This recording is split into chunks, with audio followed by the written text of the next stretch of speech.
This video is going to be a little different. I got a post from Facebook saying what I did 5 years ago. Well, I had posted a picture that says, God put me here to accomplish certain things. Right now I'm so far behind I'll never die. Well, I saw that in a window from Cuba, Kansas.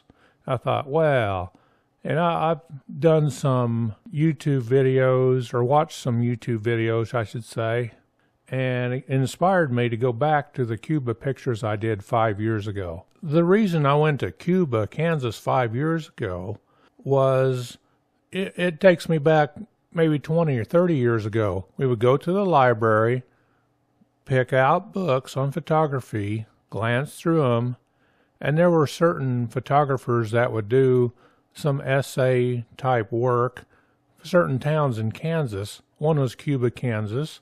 I remember another one being like Alta Vista. They were by renowned artists that just took interest in those towns, so I'd eventually visit them. I don't think we realize how much Cuba and that name and that culture has influenced us here, even in the state of Kansas. And I'll try to explain some of it anyway. Well, how did Cuba, Kansas get its name? Well, it turns out there was only one resident there that had Cuba ties, but that was enough difference that they named it Cuba. Most of the residents there were from Czechoslovakia or Austria. Jim Richardson, who's a National Geographic photographer, really put Cuba on the map. He had been going there since the 70s and did photo essays, and his black and white pictures of that town are absolutely wonderful. You need to look them up on the internet and find out what they're all about. Really good. Well, little did I know how much Cuba would influence me. I remember, 5 years ago, I just a place to go photograph. But since then, it's become so much more. For instance, here a couple years ago, I got interested in going down to Florida for a winter vacation. When it's 10 degrees here in Kansas, you want to get out of here if you can. But let me back up even more. About 30 years ago, I won a trip. It was actually a cruise. It left from Miami and it went to Cozumel, Mexico. We had a layoff in Key West, and when we came back, we had some time in Miami, so we took a tour of the city, and we went through Little Havana there. And they were going to take us to a cigar factory. Well, that didn't happen for some reason.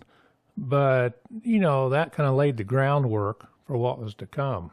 Fast forward to about 2 years ago, I somehow became a fan of Gloria Estefan, and I really love her slower ballads, which remind me of my early days dating Diane. And she was born in Havana, Cuba, and came to the United States in the early 60s. And her back history is really interesting, with her father being involved in the Bay of Pigs. Last year we took a trip to Missouri, and for the first day we spent in Springfield, Missouri. I'd never really explored that city, and said, hey, let's go downtown to the old part, and there was a Cuban restaurant. So we went there, and I had my Cuban sandwich, and the proprietor there was Cuban, and we had our meal there. Then we went outside, and he had this small two-piece band playing, and he says they're going to bring in the big band. They're from Latin America somewhere.